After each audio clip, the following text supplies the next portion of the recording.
Welcome in, everyone watching here on the Sports Fan Base Network right here on Facebook Live. I'm Ari Bluestein filling in for Richie Bleiweiss, and we are right in the thick of things, literally, here in the boys basketball playoffs across the state. We're getting live score updates as we speak, so stay tuned for a very exciting episode of 3 in the Key.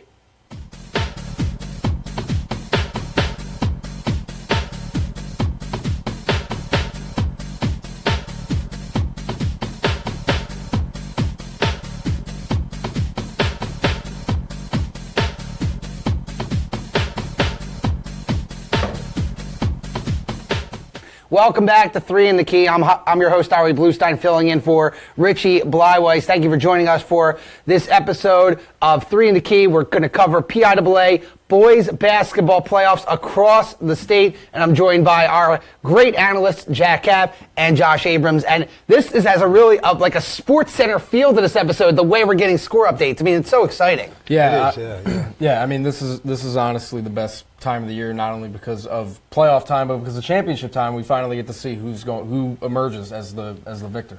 Well, we're going to start off in District 1, as we always do. We'll go 1 through 12. We're going to cover Districts 1, 3, 7, and 12, and we'll go into a recap a little bit of the PIAA as well as that private school tournament wrapped up. But so much happening in District 1. We're going to spend a lot of time on that. The 6A semifinals happening tonight at Temple University, and the top 4 seeds advance. And let's just recap the bracket really quick before we get into the scores right now. The top 4 seeds advance, and we had some upsets early on in that first round. But after that, it was basically chalk, really not a lot of surprises. It's basically the teams that we thought would advance. Right. And we've got one of the semifinal scores here. You can report it, Kapp. Be the first. Here. Abington advances, yes. beating Lower Merion. They have the potential now to win their 3rd district title in the last 4 years.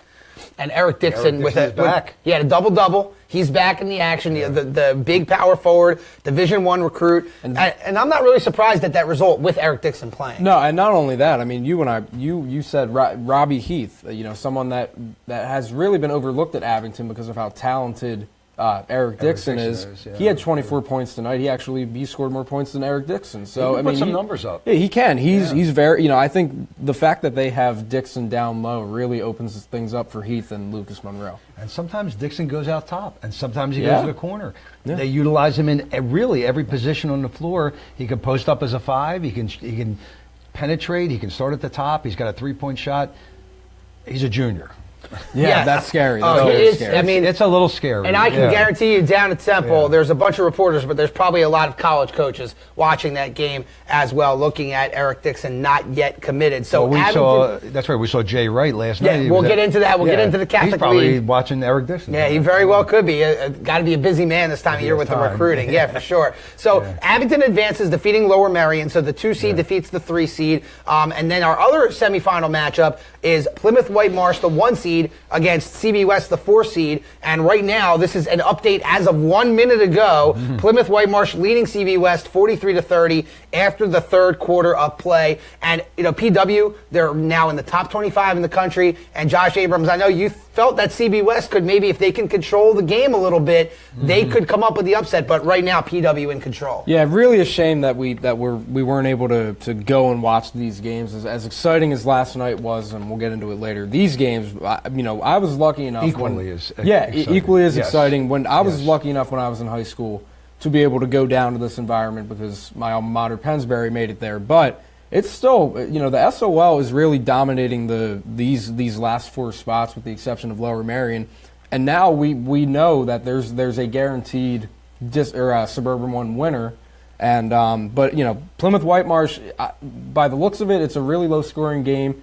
Going into the 4th quarter, I think it's just Plymouth White Marsh just using their aggressiveness to get to the line and make their free throws. Obviously, we don't know a lot about the game right now until the recap will come out, but obviously still an exciting game. I think, look, we've seen a lot of good teams. Yes. Just in the last few days, we've seen a lot of good teams. Right. I think PW is the best team of all of them. Yeah. Wow. And that's a bold statement. Well, they're undefeated. And they are undefeated. And they're no slouch. They did beat Bonner and Prendy earlier this year. They beat them, Carroll, Wood. They've beaten these. They've beaten everybody. Yeah, well, I mean, they're going to have a tough take with Abington should they advance to the championship. And this is a rematch of the 2015 district final. Abington won, beat them by 18. It was a really low-scoring game.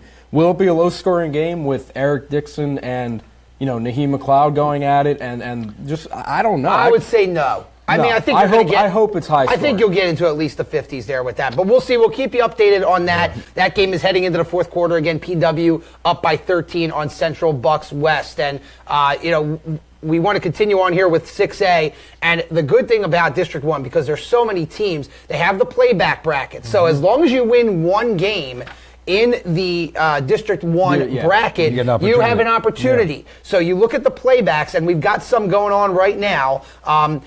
First off, you have the 5 through 8 seed bracket. So these are the quarterfinal losers, so the teams that won 2 games or they got the bye into the second round and won that game. They're guaranteed a spot in states because the top 10 teams out of 6A go to state. So, Josh, I know you have the bracket up right now, and I'll try and get some updates as we speak because these games are going on right now. These games might be over. We're gonna check that right now. Yeah, it is 8:42. Yeah, they're probably over on Facebook Live, so we are live at 8:42. These games started at 7 p.m. Yeah, they're probably over by now. Coatesville hosted Upper Darby. The 5 seed hosted the 8 seed. Upper Darby gave PW a real run for their money.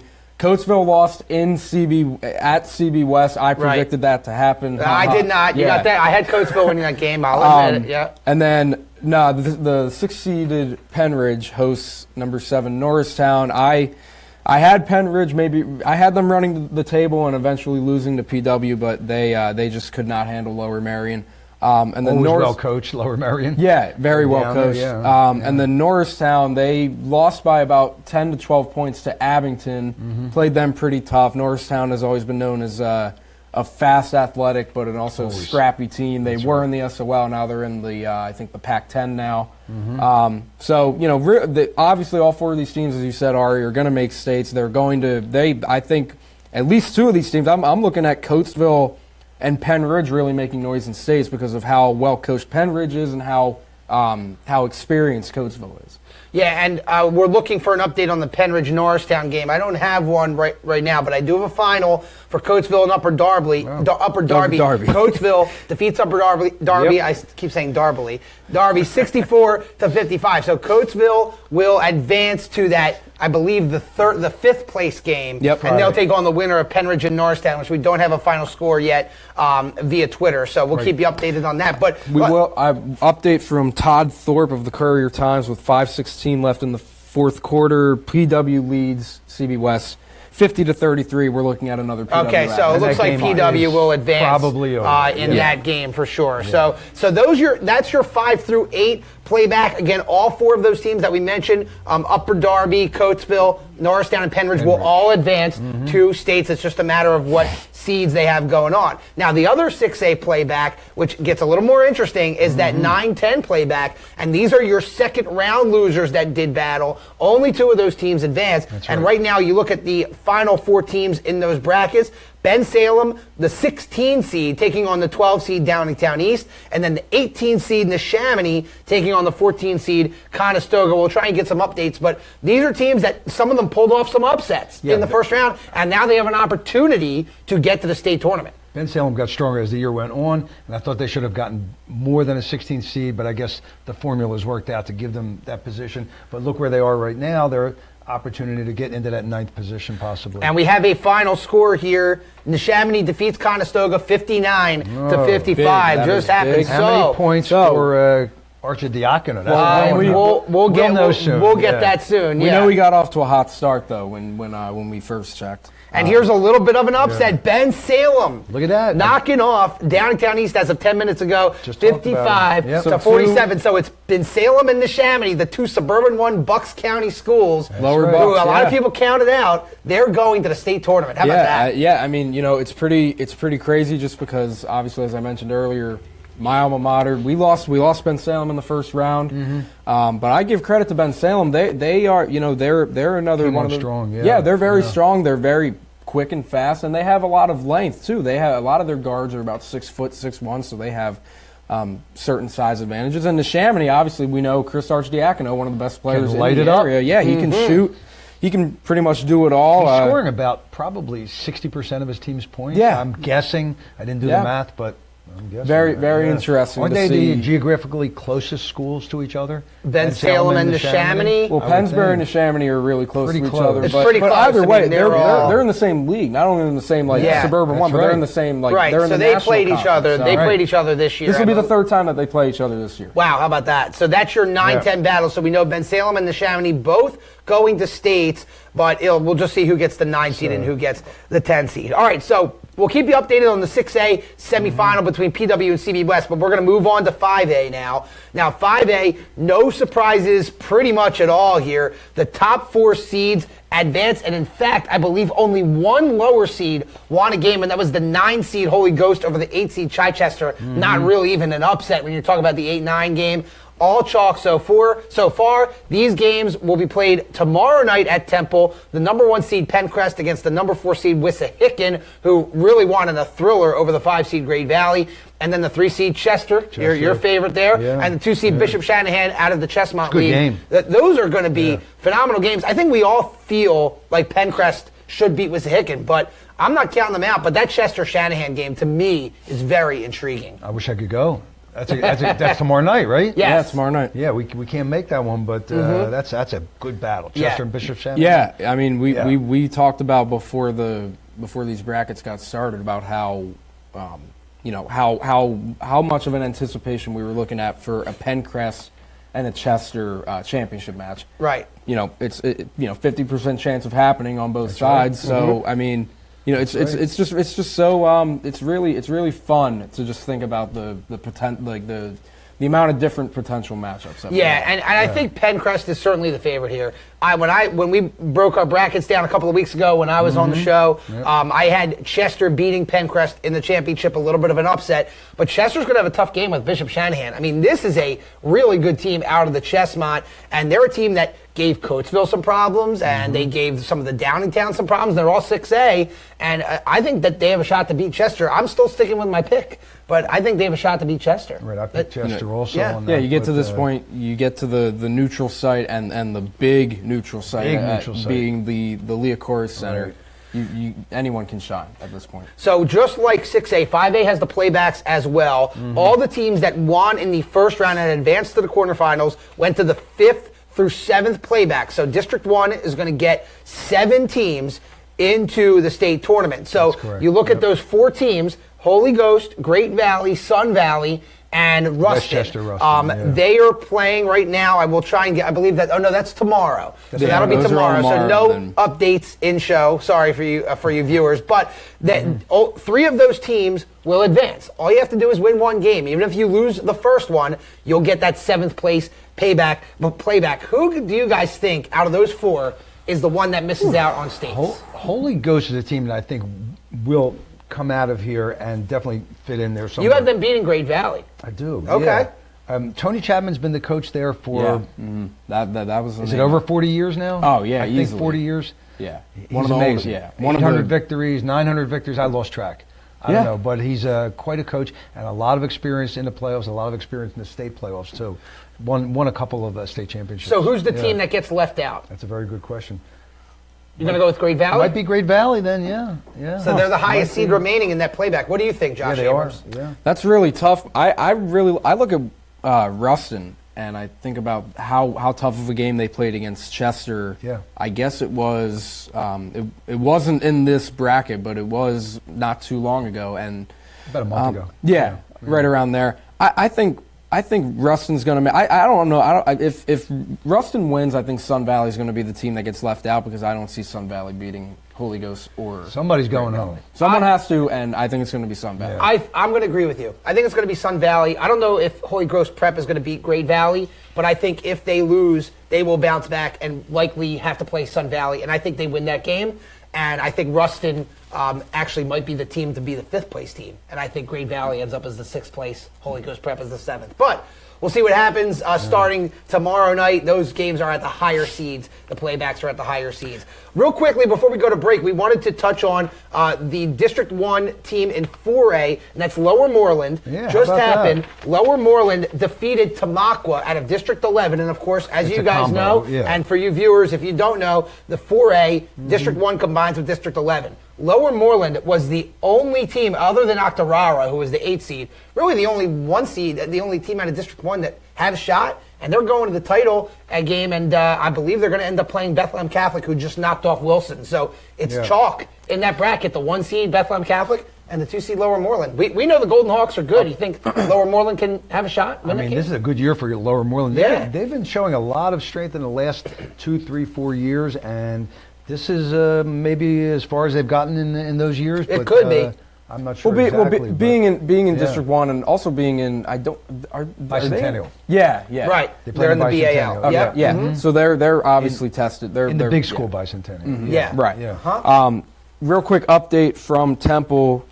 We have a 54-37 lead. Naheem McLeod with 21 points and 5 rebounds. So he is obviously leading the way for Plymouth I'm going to Whitemarsh. put PW down. Yeah, I think PW's I'm moving got them that on. one. And that's Yeah. going to be a heck of a championship Wow. game this weekend. Yeah. And I know that you can't make it, but SFBN is going to have coverage. We're going to have a reporter. We're going to have a photographer Wednesday and this weekend at Temple. So That's make sure Saturday. you go to our website, thesfbn.com. Saturday, yep. We're going to have reports. Right. And then you did some reports on District 12. did a bunch of That'll them. be posted on our website very shortly. But make sure you stay tuned here on 3 in the Key. We're going to go into the middle of the state and the western side of the state coming up next, and then we'll come all the way back to Philly to end it all off. We're going to take a timeout. We'll be back. Stay tuned here on 3 in the Key.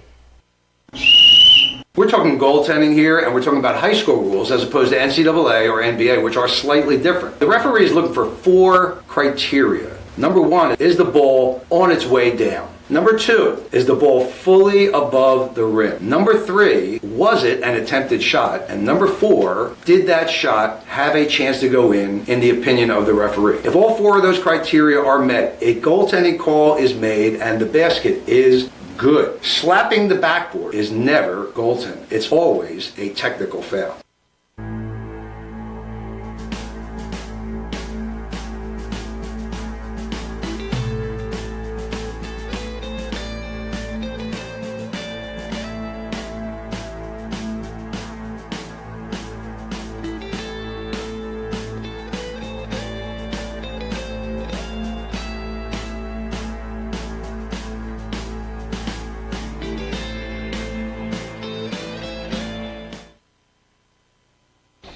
Welcome back here to 3 in the Key. I'm Ari Bluestein filling in for Richie Bleiweiss to my left, Jack Kapp to my right, Josh Abrams. Thank you for joining us. We're giving you live updates at District 1. Very exciting stuff, and we'll wait till that score goes final for PW, but we will give you that when it does go final. Now, let's get into District 3. In the middle of the state here, Harrisburg, Hershey area. We'll start off in 6A.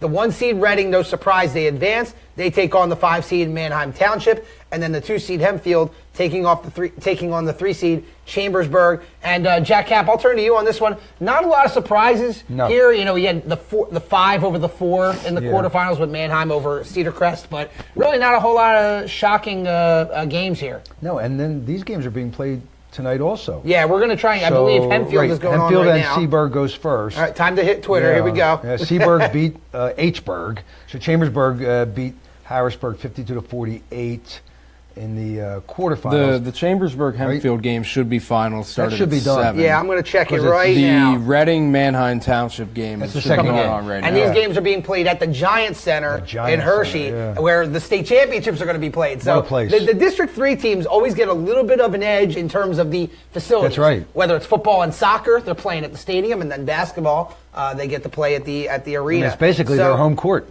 We have a little bit of an upset here as Chambersburg Seaburg. knocking off Hempfield 52-35. So that's the 3 seed over the 2 seed. So Chambersburg will advance, likely to play Reading. Do you see Yeah. Manheim Township giving No. Reading a battle? I think Reading is coming out of here, and I think you're going to see the Seaburg Reading game. That would be on March 1st, Thursday. March Am I getting 3rd. that Yep. right? Yeah. Yes. A lot of March games. 3rd. A lot of games. No, it says the championship is March 3rd. 12:30 p.m. right? At the the Reading game is going on right now, right after this game. No, but the championship game is Saturday. Right, Saturday the 3rd. Yeah, a lot of championships going on across the state on Saturday the 3rd. So we're expecting Reading to come out of there, defending state champions. I think so. I think Reading will. I don't know if they'll repeat as state champions, which we talked about. But no, they're not what they were last year. Right, right. Lonnie Walker now Miami. And doing very well. Getting some good minutes down there in Miami. So, all right, so Chambersburg with the mini upset over Hempfield, one semifinal in 6A. They will play the winner of Reading and Manheim Township. Now, as we jump down to 5A, if I tried to pick this bracket, I guarantee it would have been busted. Yeah. We had an 8 seed Lower Dauphin knock off the 1 seed Lampeter Strasburg. The championship game is set for Thursday night as the number 5 seed Milton Hershey, a team we've talked about before, taking on the 10 seed William Penn out of York, the York Adams League. 5 versus 10 in a championship game. Shocking, Jack Kapp. It really is. Milton Hershey has the kid. What's his name, Josh? Do we know his name? Danye Baylor Carroll. Excellent work by you. Once again, Danye Baylor Carroll. Yep. And he's 5'8", about 155 pounds. And we mentioned about the Lower Dauphin upset. There were upsets all across the board here, Josh. Yeah, you looking at the bracket. William Penn, aka York, had to upset the 2 seed, which they won by 3, and the 3 seed, which they won by 4 in overtime. And those are good teams. That's Greencastle, Antrim, and then Northeastern. Northeastern was a very good Northeastern York, actually, but they call them Northeastern. Right. And then you look at the other side of the bracket. Lower Dauphin is the 8 seed, knocks off the 1 seed Lampeter Strasburg, and then Milton Hershey. And then in the first round, you had the 13 seed Garden Spot. At 14-10 on the year, knocking off Dover, who only lost 4 times all year. 19-4. Yeah. Look at the score of the William Penn York versus Northeastern York or Northeastern, 84-80, a high scoring in game. Overtime. In OT. Yeah. Northeastern York has Rizzuto, I forget his first name. Anthony Rizzuto. Yeah. And he's scored 45 in a game this year. Yeah, it seems to me those 2 teams are very familiar with each other. It had to have been I would think so. They're from the York Adams League, and the kids all know each other, I'm sure. They came up playing ball together. And District 3 really dominated by those 2 leagues. You have the Mid-Penn and then the York Adams. And the Reading League is the Berks County League. Right. But Reading has basically dominated that league for the most part. But 5A was just, I love to see that when the brackets get busted and the double-digit seeds are winning, and now you've got a double-digit seed with a chance to win it. And I know Lampeter Strasburg was able to play back in the consolation ladder, I believe, and I believe that's lower on your bracket there, Josh, if you want to take a look at that. But I believe that they are playing in the consolation bracket. So similar playbacks in District 3, just like District 1. But we'll see what happens in the championship game. That's on Thursday, March 1st. The 5 seed Milton Hershey against the 10 seed William Penn. I think Milton Hershey wins that game. They've been pretty dominant all year. They've been very good. They got bottled up a couple times in mid-season. They held the kid Danye to a low game, maybe 10 points, something like that. But this is a big year for them. It's a big accomplishment year for Milton Hershey. It's a private school, obviously funded by the chocolate man, Mr. Hershey, and he left a lot of money for fatherless boys. Orphan type kids, and that's how the school got started. It's a fantastic facility. It's just an incredible place, and it's a big year for them. Big year for them. So we'll see what they do, and that's District 3. We're going to hop over to the western side of the state now with the Whippeal and District 7. So we're going to start in 6A. Now, the way the brackets work for here, they're divided up into sections, so no real true seeds. The matchups are announced by the league committee. So right now, we have a Final Four in 6A. No surprise really here with Pine Richland. Yeah. They will take on Woodland Hills. And then on the other side, Penn Hills, another really good team, will take on Mount Lebanon. And, Josh, we've talked about Pine Richland all year. They've got the star quarterback as their star basketball player as well. My money's on Pine Richland. They lost in the state championship last year. I think they got a good shot at least to make a run again this year. And what a story it would be, when you look and, you guys can't see the bracket that I have up here, but they don't have the seeds up there. And looking at, if you're smart and you know what, how these brackets work, Pine Richland started off playing in the very first round. They've played 2 games so far where every other team except for Penn Hills, so Mount Lebanon and Woodland Hills have only played 1 game so far because they're on a bye. Pine Richland, I think, is going to be, I'm with you, Ari. I think they're definitely going to make noise, and not only in this specific bracket, but in states. They could get towards the top of that bracket. Yeah, I think so too. And you take a look at some of the other games too. Central Catholic, who Pittsburgh Central Catholic, always a great team for athletics. They go down to Penn Hills, kind of an upset there. But Penn Hills has been good all year, and they're up there in the state rankings in 6A. And these WPIAL teams, you look at the way the state bracket, they get formed. District 1 and 12 are on one half, they're on the top half, and District 7 and 3 are on the bottom half. And you got to love how that really lines up. And if they end up moving on, they end up playing each other. Yeah, so I can definitely see. played Reading last year for the championship. Right, and they've What a game that was. I believe they've played in the championship. great Oh, no, I'm game. thinking of football. They had played in the championship before, lost, and then they won this year. But so that's 6A. We're going to move down to 5A, and we had a little bit of a kind of a mini upset here in the quarterfinals as Franklin Regional beat Moon. Get this final score, 28 to 26. Before we reveal the final four, talk about that score, Jack. Well, we spoke before, and in the old days of basketball, there were what was known as stalls. Yes. Or slow-down games. Now, a slow-down game was a little different. A stall was a deliberate, we are not shooting the basketball type of thing. Scores would end up 9-7. Ridiculous scores, 10-8, 5-4. A slow-down game is when you slowed it down because your opponent was better than you, and that's the only way you had a chance to win. Yeah.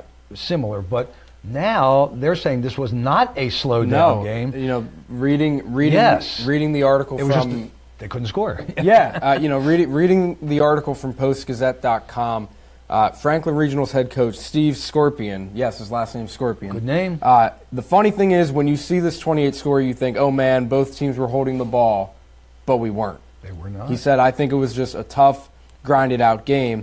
And I guess it was Moon? Yeah. Yeah, Moon's head coach, Stonecheck, I can't find his first name, but he said, I don't remember us scoring a basket in the fourth quarter. And the thing is that neither team scored a field goal in the fourth quarter. Wow. 2 free throws apiece. That had to be the weirdest game to watch for the fans. I mean, these are two good teams. Moon has scored a lot this season. To have a final score of 28 to 26, it almost sounds like nothing personal against them, but a JV girls game.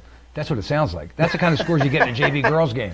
Well, or a freshman boys game or something like that. Yeah, but they're trying to find their way, and there's they're just learning how to play. I mean, but right. in a game like this, to have a 28 to 26 score is highly unusual. Well, we were shocked that it was not a slowdown. And we've talked about the District 7 WPIAL all year. We kind of thought here in 5A it would be Moon versus Mars. We were looking forward to that. Not going to happen. Interstellar competition. Your dream is crushed of interstellar competition. I'm sorry. But even better, we had Coach Scorpion and Coach Stonecheck. That was even better. I actually made a mistake on that. Hunter Stonecheck was one of the players for Franklin. Still a great name. It is Either way, name, nevertheless. So the final four, Franklin Regional moves on. They're going to take on Highlands. The other side, Mars versus Trinity. And in my mind, Mars is just a great team. They've been up there in the 5A rankings all year. I think this is Mars district. Years. I think this is Mars district to lose. What do you guys think? I think so too. I think Mars has been heading in this direction all year, and I think that they're going to knock Trinity off and win this. They steamrolled their way through Hampton. They've been consistent all season. Right.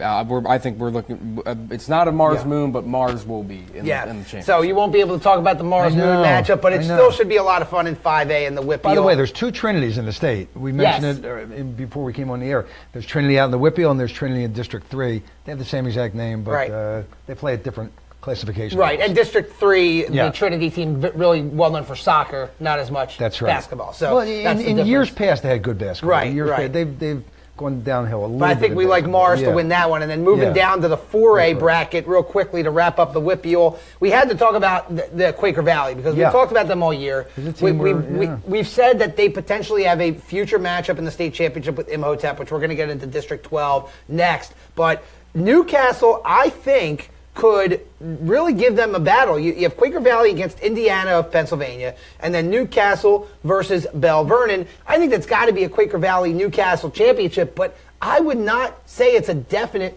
Quaker Valley win. I think Newcastle can put up a fight. Yeah, absolutely. I mean, Quaker Valley, unlike a lot of teams this year, has not lost. I was going to say, how many have they lost? They have lost 0. They're 22-0. They steamrolled their way through the Section 2 and Section 2 and 4A. Yep. It's going to be. I think it's definitely looking like a Quaker Valley Newcastle final.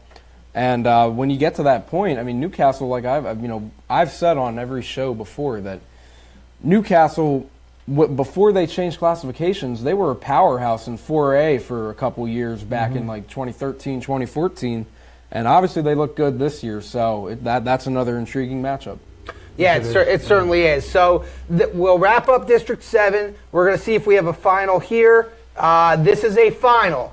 Just a minute ago, Plymouth White Marsh defeating CB West 68-46, courtesy of Josh Verlin, the City Basketball Love. I already put him down. PW, Abington. You already put him down? I had him down 5 minutes ago. Yeah, I had him down 3 weeks ago. That's right. Okay, PW, Abington. Brag about it. Right there. We're going to take a timeout, and then we're going to get into Philly and District 12 next here on 3 in the Key. That's right. Ladies and gentlemen, you have spent 3 days with one of the most insane program, okay, I have witnessed in my 17-year career.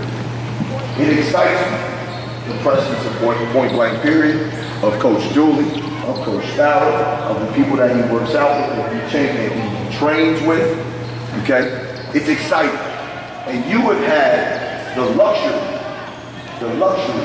of spending 3 awesome days with these people. I watched Coach Fowler. Mr. Coach, you watch Coach Farrell play?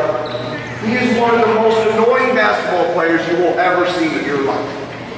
Okay? Because exactly what he trains, exactly what he preaches to you, he does at all times. This is real habit. This is not a gimmick. This is real basketball. Real basketball. Something that he has found success with. He has spread the word. Welcome back here to 3 in the Key. I'm your host, Ari Bluestein, filling in for Richie Bleiweiss alongside Jack Kapp and Josh Abrams. And now we're going to get into District 12 a little bit. And before we do, we forgot to give the Jack Kapp trivia question at the top. Yeah. So we're going to do that right now. And we'll see if you guys can answer the question. Make sure you comment here on our Facebook page.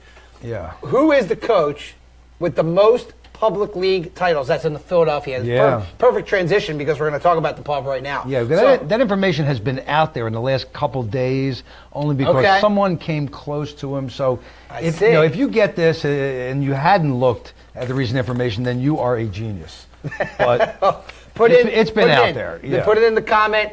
Put in the answer. I have no idea who it may be, so I have no guess on this one. But and also a reminder, you can also make a comment if you want, give us an updated score, or make a comment on one of our predictions, one of our thoughts, any game you want to talk about, right in our comment section right here on Facebook Live. All right, District 12, Philadelphia Public League.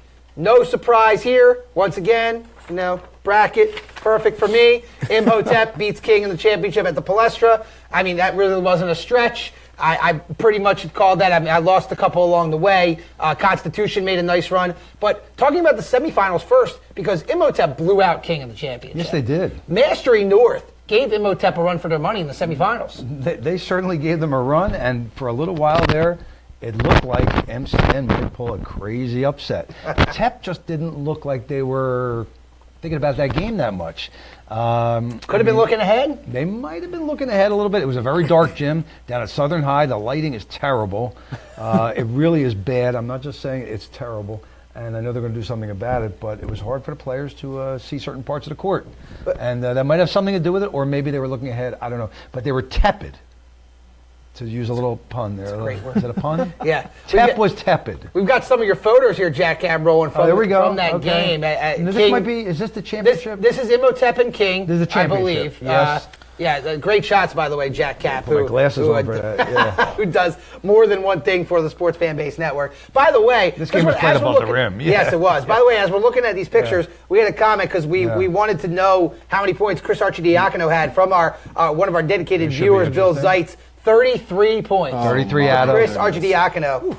64, I think it was. 59. So once again, he's 59, hitting 55. 60% of his team's points. Not too bad. Not too bad. Yeah, and I believe we have a guess on the trivia question. We'll get to that in a moment. But looking at this Imhotep team, Really no surprise. I mean, we know they're number 10 in the nation right now, according to USA Today. I think 9 on one poll, 10 on another poll. Yeah, they're number 10 in USA Today. So Okay. we'll go by that. I mean, But they're still, top 10 in the nation. Top 10 in the nation. Yeah. We know they're 4A.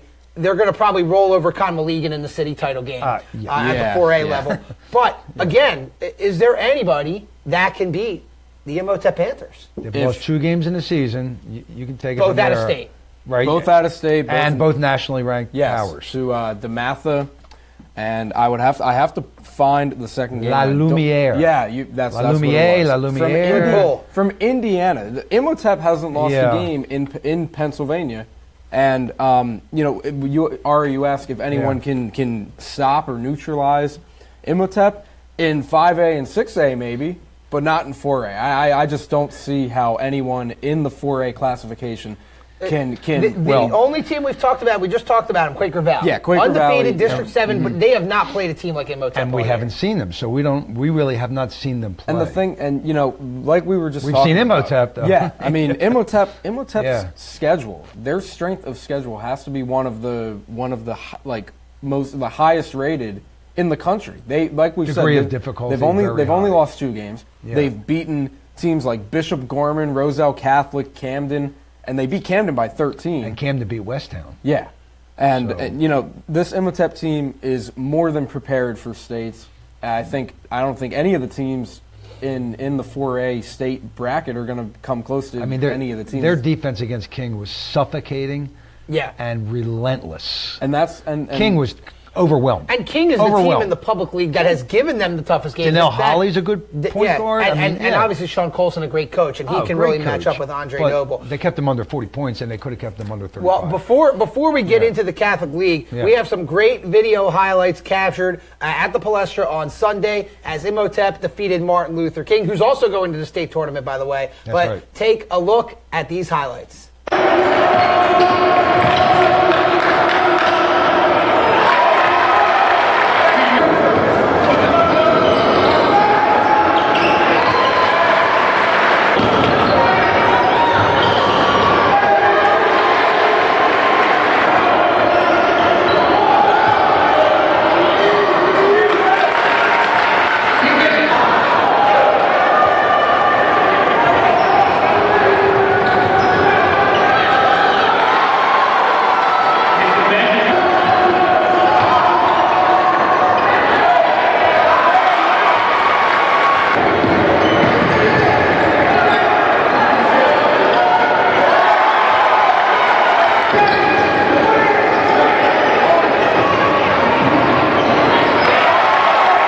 Thank you very much to some of our assistant producers here, Sean Kelly and Dave Roberts, for getting that footage and putting it together. And just great game from Imhotep. And as we mentioned, just put a bow here on the public league. Martin Luther King, they're at 6A. They're going to play Roman Catholic for the city title.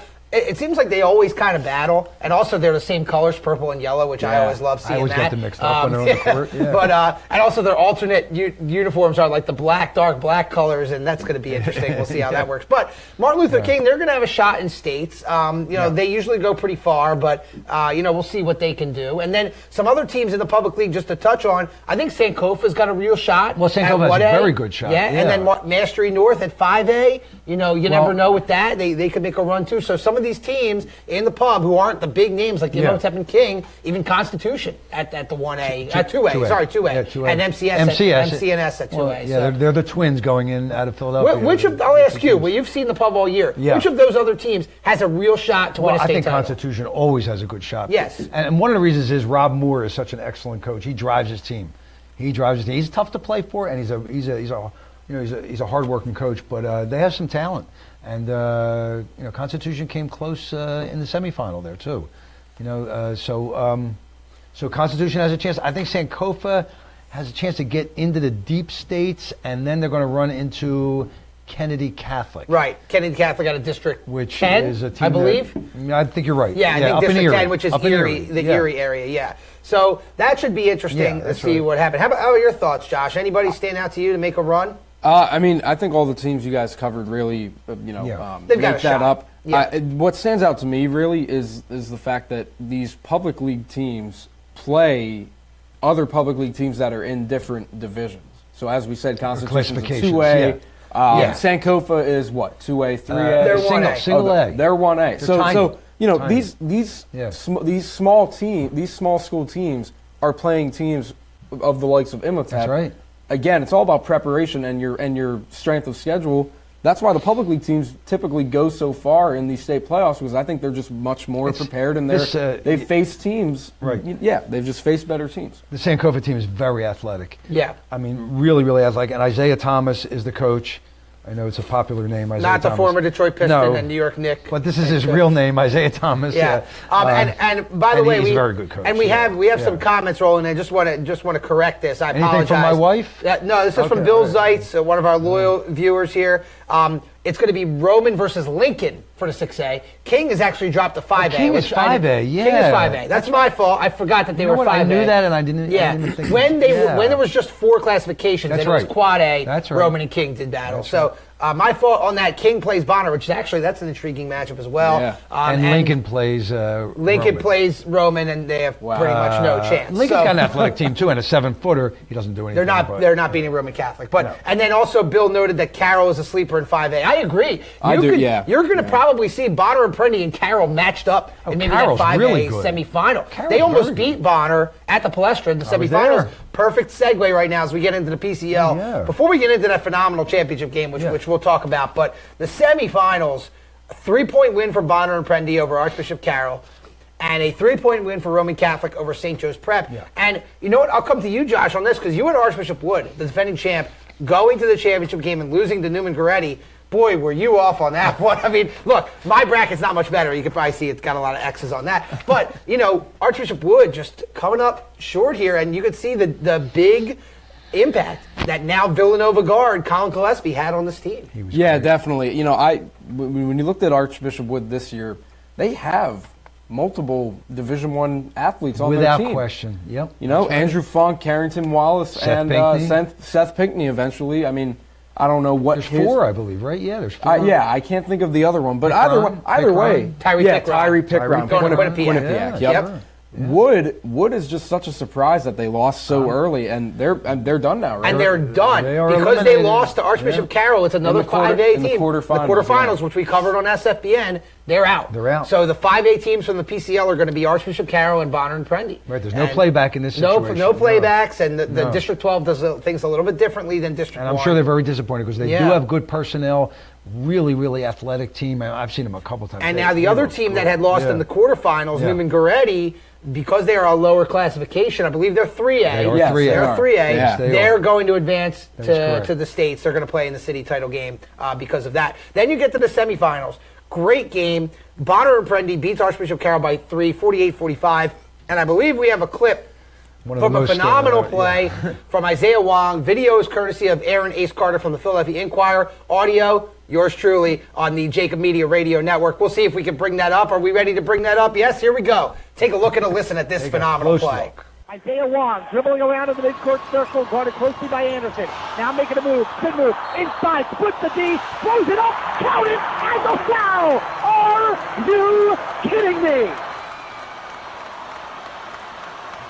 That was so much fun. Someone described you were on the play-by-play. That was me on the play-by-play. That's right. So I mean, it was incredible. Yeah, I was there. I did all 4 semifinals, girls and boys, and then the 2 championship games. I was sitting right on the floor when he made that move. He made that move coming right at me. So you were on the near side. I was there. Yeah. Right on the floor. And he was moving away and from I just me. Said, oh my but God, how did he do that? I don't know how he did it either. That's why I said, very are you kidding unusual me? footwork. Yeah. And if you really examine it, not to put a damper on it, but it could be called travel. Well, it says our token well, official more than here, says right so. here. I actually ran into the refs that did the game going into yesterday's game. We got some inside info. It was close. It was very close. I'll leave it at that. But we had a nice discussion about it. It was a great play. One of the best plays. It was one of the best. It was probably plays the I've ever second seen. best play of the week in the PCL.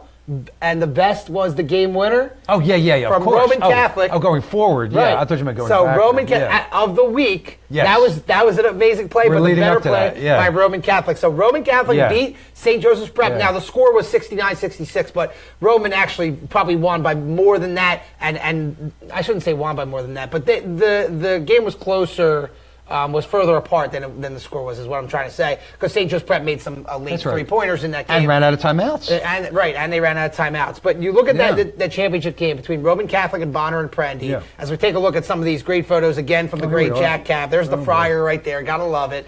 This was a war, a ton of ties. It was a great game. And I had the call on 12:10 a.m. WPHT. There's Isaiah Wong going over Seth Lundy. Elevation. My goodness, great shots, Jack Kapp. And Josh Abrams, you were there too. Just talk about the atmosphere and just the game and the types of athletes that were on the floor. The moment I walked into the Palestra and stepped foot on the court, I thought, how could you ever play at this, not even at the level because it's still high school. But at that, it's the cathedral. It's the cathedral of basketball. It's essentially where Philly basketball originated. And just looking looking around, it was just so surreal. Just knowing that some of these kids are as young as 15, 16 years old and are shining at Philly basketball. And one of those is sophomore Lynn Greer III, and we just kind of alluded to it. Here is the final shot right there. He passed it off to Hakeem Hart. With 2.8 seconds to go, and Hakeem Hart, he was sitting backdoor. Yeah, Kapp. He was sitting under the basket. He put it up and in. Beautiful. A quick timeout by Bonner and Prendy to stop the clock at 1.6 seconds, but they couldn't even get a shot off. And Roman Catholic with their third PCL title in the last 4 years, first under second-year head coach Matt Griffin. But I said this on air, and I'll say it again. These two teams have a lot of underclassmen. Isaiah Wong and Tariq Ingram of Bonner, they're juniors. Yeah. Seth Lundy for Roman is a junior. Lynn Greer III is a sophomore.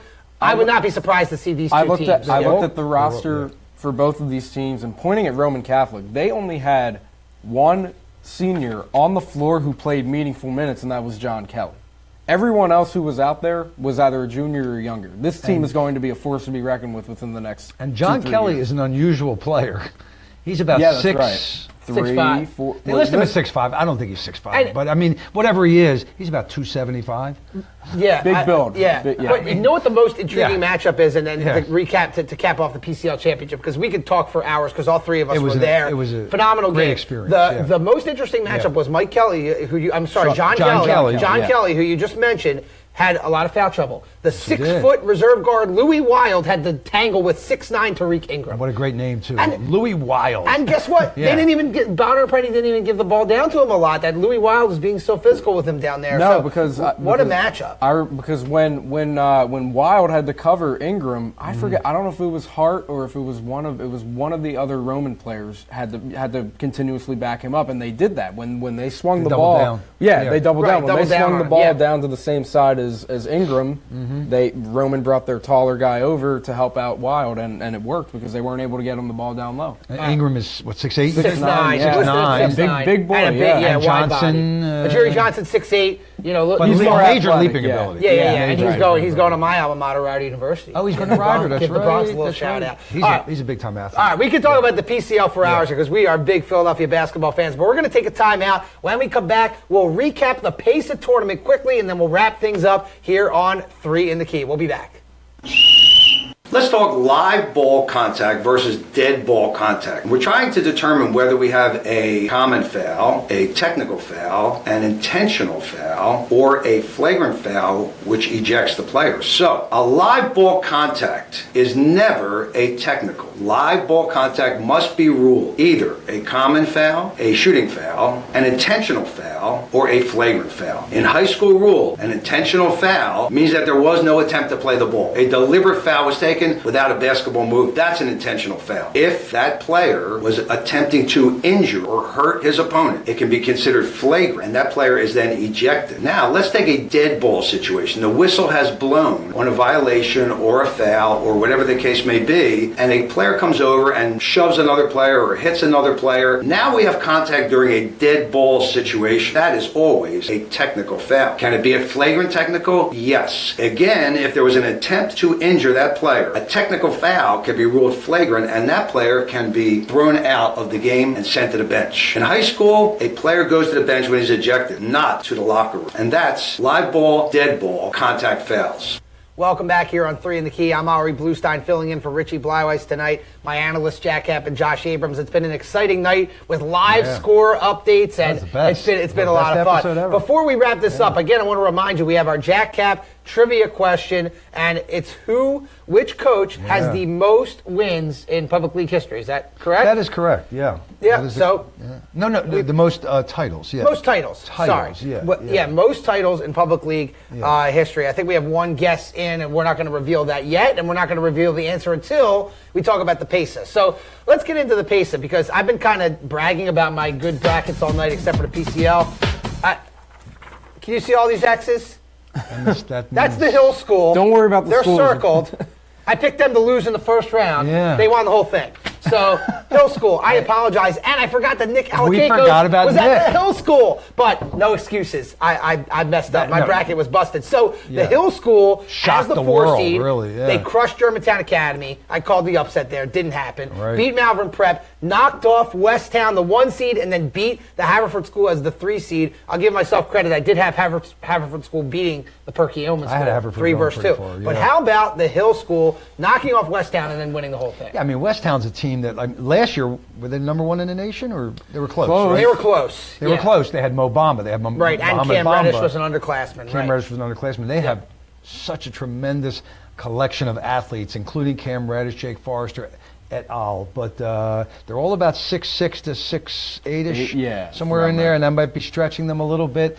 And now they're facing off against Nick Alakakos, who we saw a couple years ago. We did a game. Right, for Episcopal Academy. Episcopal versus Malvern, I think it was. Mm-hmm. And we were very impressed with Alakakos. He's now a 5th-year senior at the Hill School. Right. We forgot about him. Yeah, forgot about him. So sorry about that. But we've Nick been can play. He we've can been play. so Yeah. entrenched in the PIAA that Yeah. honestly the PIAA has kind of gone by the wayside. We've been paying attention to the Friends League and the Interac a little bit, but forgot about the Hill School. So But everybody expected Westtown to just march through there. I actually said, if it was going to happen, I thought Westtown would lose to the Haverford School. To Haverford, I thought that Westtown would. I mean, I picked Westtown to win, but I kind of did a little asterisk. I hedged. I'm sorry, but I said that it wasn't a given that they were going to. Last year was a given. They were not even close. It was not close. Not even close. This year, I didn't think it would be the Hill School. I thought it would be Haverford or Perkiomen. But Haverford how about had a that? great Westtown going season. down in the semifinals, Josh. Yeah, I had Perk School going to the finals and losing to Westtown. I had Westtown essentially, basically, there was no question. I had Westtown chalk the whole way through. Right. Really shows that when you get to playoffs time that anything can happen. I really am shocked, and I'm kind of sad I didn't get to see it.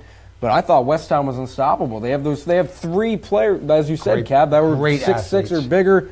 Cam Reddish is an All-American. He's headed to Duke next year. And they get taken down by the Hill School. It's just truly remarkable. Not only is Cam Reddish a tremendous athlete, a great athlete, but I think he hit close to 100 3-pointers this year. Wow. Not bad. I know he had 85 about 2 weeks ago, so I'm guessing It's pretty good up for a towards high 100. school player. Not Very good. bad. So he's got an all-round game and a 45-inch vertical. So congratulations to the Hill School. I believe the first team to win the PIAA, I think since the Phelps School did it before Westtown did it a couple of years back-to-back. So Westtown had won 2 in a row, and I believe the Phelps School won right before that, and then the Hill School now with the win. So, all right, so now it's time to reveal our trivia question answer here. And again, the question was, who is the coach with the most public league basketball titles? And we had one guest come in from our man Bill Zeitz. He went with Bill Ellerby of Gratz, I believe, right? Of course, Gratz. That is incorrect. So, Cap, I'll let you reveal. Bill Ellerby, a personal friend of mine. I have lunch with him every 3 months. Great guy. He's a great guy. He's an amazing person. But that is not the answer. He did win a number of them. I'm guessing 5 or 6, and he had, some great teams along the way. Aaron McKee and Rashid Wallace and so on. Wow. The reason it came up this week is because when Andre Noble won the Imhotep game, it was his 7th public league championship. So he's now 2nd on the list, and no one would know this except, and I said it would have to be a genius. What I should have said was it would have to be Ted Solari.com because he's the only person who knows all this. And the answer is Coach Warren Weiler, Weiler. He's long gone. He coached in the mid part of the 20th century, but he won 8 titles, 4 with West Philly, 4 with Overbrook. So Andre is on target. If he wins I think next I did year, hear that or something. I think it was in the newspaper. Yeah. I saw it somewhere on a website or something. So if Andre wins next year, he will be top man. And, hey, and Andre's a great coach. And good chance they're going to win next year, and if not next year, maybe the next year because a team filled with juniors. Yeah, a lot of underclassmen. Now, we have an update. This shows you how much we pay attention to the PIAA. Bill Zeitz again correcting us here. Cam Reddish got the flu. He didn't play in that semifinal game. Well, we didn't know that. There you go. We didn't know that. That's how entrenched. That explains a lot. He's the man. Bill, you're the man. Thank you. Yeah. But that's how much we just have not. Well, there you go. We have not really paid attention to the PIAA. We apologize. No, we're too busy. We're too busy with the PIAA. But thank you for filling us in there for that. So again, the Hill School winning. And by the way, just because these teams are not in the PIAA, these are great basketball teams. Yeah, they can compete with any team in the state. A whole bunch of them. So much basketball we had to talk about, and we were here on a Tuesday night because we were all at the PCL championships at the Palestra Monday night. So I want to thank everyone who kind of tuned in tonight to our show on Tuesday. We're going to be back next Monday, and Richie Blywas should be here, right here in this seat. If not, I'll be happy to fill in. I love talking hoops, and we'll kind of get into the district playoffs. The state playoff brackets might be out at that point, so there'll be a lot of things to talk about here on 3 in the Key. So make sure you check back each week. We're going to go over games, stats, excitement of playoff time in the state of Pennsylvania in the PIAA, and we don't really need to worry about PACE anymore because that's over. So we're off the hook with that lack of knowledge. He had the flu. Yeah, he had the flu. How about that? Wow. So make sure to comment on the show. Tell us who you'd like to hear about next week. We have a lot of things to talk about, a lot of matchups. If you want us to touch on, maybe another district that we haven't really touched on, we've really mainly hit 1, 12, 3, 7, a little bit of 11, but a little bit of 10 here and there. But make sure to comment right here on Facebook. Make sure to catch all the great content here on SFBN. We have a lot of other great shows, including one that just aired right before us here on Facebook Live, On the Mat with Mark Tribble. Don't miss the finale for On the Mat. They're going to cover all the great individual championships at the Atlantic City Boardwalk Hall coming up this weekend. So that'll be on Tuesday at 7 o'clock. Mark Tribble, your host, Brett Fetty, his co-host. Also, on Wednesdays, we'll have Varsity Voice with Frankie Stokes. She's got some good guests coming up, so make sure you tune in. And then our other basketball show, In the Paint, on Thursday nights with our host, Nikki Jones, and our co-host, Joe Fight, and then Mike McDonald, the coach of Archbishop Wood, when he's available, of course, because he's a little busy coaching his squad. Again, be sure to like, share, post about everything that you see here on Facebook Live, on SFBN, and here on 3 in the Key. And again, we'll be back on Monday night. Richie Blywas will be back here with Jack Kapp and Josh Abrams. And also, you can always remember to catch up with 3 in the Key on iTunes. That's right. If you're in the car, put us on iTunes. You can hear the podcast of everything that you just heard, for your commute to work. Check it out and make sure to give us a 5-star rating so iTunes knows that you guys like us, and we'll stick around on iTunes. In the meantime, go to our website, www.thesfbn.com. Great content on there. Jack Kapp's going to have some photos and articles up there very shortly, and then we're going to have some reports from the District 1 playoffs as well, and some great photos. We had somebody there tonight taking photos, and we're going to have a reporter there all week as well. Make sure you check out our website for all that. Thank you to our great crew, including our director and producer, Julian Bellman, and our crew tonight, Sean Kelly, Dave Roberts, Steve Silvestro. For Jack Kapp, for Josh Abrams, and for my man, Richie Blywas, I'm Ari Bluestein, reminding you to stay classy and be good to each other.